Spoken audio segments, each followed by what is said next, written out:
Doutor Zanin, eu quero trazer uma notícia a esta casa. O presidente da República, após um longo período na prisão, nomeou seu advogado para a Suprema Corte Constitucional. Só que o presidente da República não é Luiz Inácio Lula da Silva, o presidente da República é Nelson Mandela.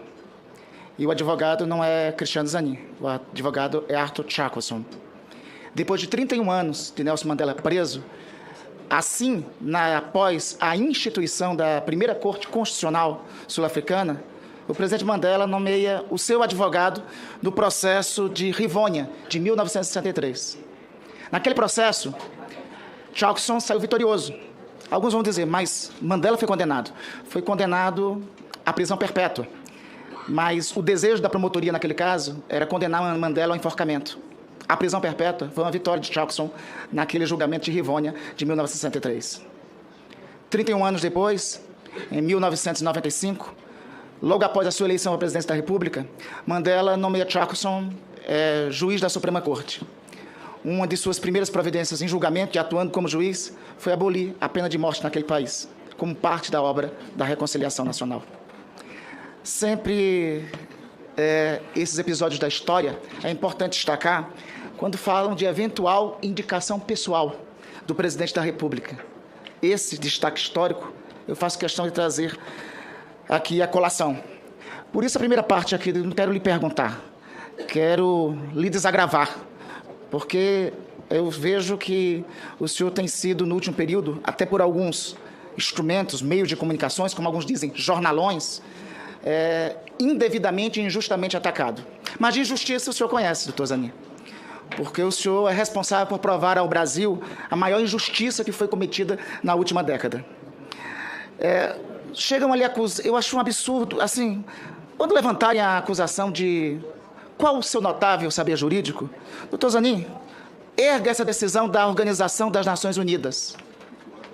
É a primeira decisão da história das Nações Unidas em favor de um advogado brasileiro em uma causa defendendo uma pessoa física. E a ONU, a Comissão de Direitos Humanos da ONU, nessa decisão, chega a declarar o seguinte: o Comitê de Direitos Humanos da ONU considera que, para um observador razoável, os fatos que ocorreram mesmo antes da primeira condenação do autor, em 2017, se referindo ao presidente Lula, mostram que o elemento objetivo do requerimento de imparcialidade não foi atingido.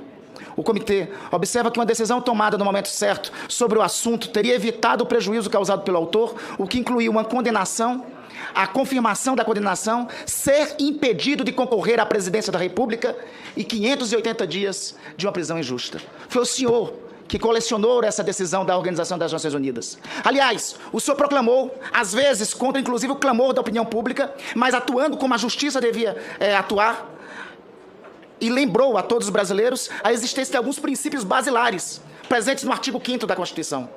A presunção de inocência, a defesa, o contraditório, a defesa ao devido processo legal, o direito ao devido processo legal. Isso está na Constituição, mas durante o tempo parece que isso foi esquecido. Doutor Zanin, quando muitos se às condenações, quando muitos se curvavam ao punitivismo, Vossa Excelência proclamou por esses direitos. Isso e a decisão da ONU pontuam em vosso currículo e trazem ao senhor as condições de ter um notável saber jurídico para esse lugar. Tem significado diagnóstico, como costumo dizer, logo após o período triste que nós passamos, logo depois do punitivismo que abriu alas para o fascismo em nosso país, nós termos assento na Suprema Corte desse país um advogado não só garantista, mas um advogado que respeita a Constituição, fazendo jus ao dever e ao papel da democracia. É isso que tem que ser lembrado. Porque, presidente, veja, eu vejo alguns questionamentos, inclusive, nessa sabatina, e me causam espécie, se assim me permite, né? Alguns aqui questionaram: não pode um inquérito com o juiz sendo acusador ao mesmo tempo que sendo executor? Eu acho que não pode. Mas também, quando lembram disso, eu lembro do Evangelho de Lucas, capítulo 6, Evangelho de São Lucas, capítulo 6, versículo 14.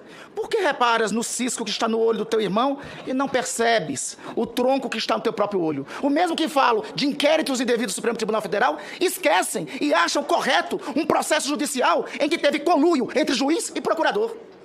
Aliás, doutor Zanin, ao invés de perguntar aqui, como já foi perguntado aqui anteriormente, sobre relação pessoal sua com o presidente, eu espero e eu acredito que o senhor não terá nenhuma relação pessoal com nenhum procurador na atuação da magistratura na Suprema Corte de nosso país.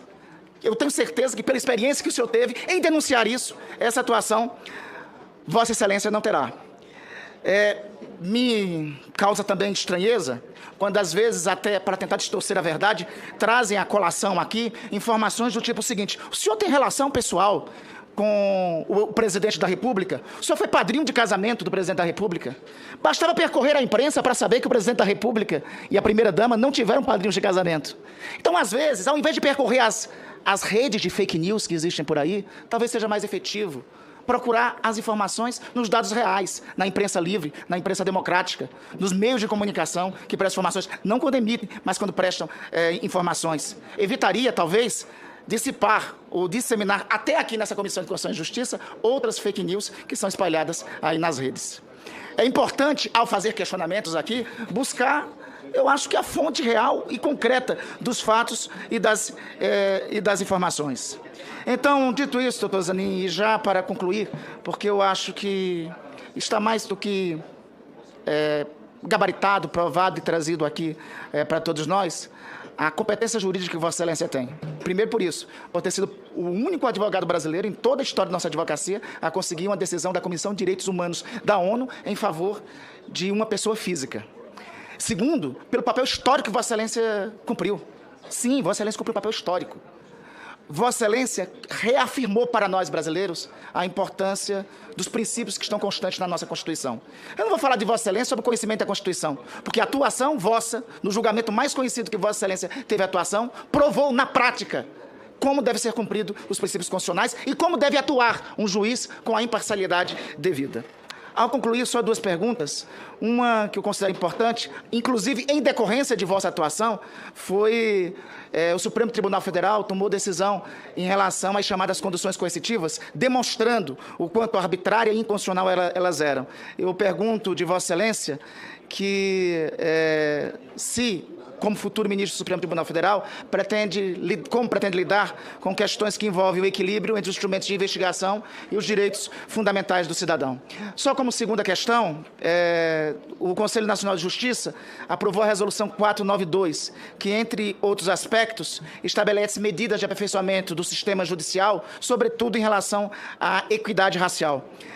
Eu pergunto a Vossa Excelência como será a sua atuação, enquanto magistrado da Suprema Corte, no trato de casos envolvendo situações sensíveis, levando em consideração especialmente os indicadores sociais de diferença, gênero, raça, cor, etnia, origem, religião, orientação sexual.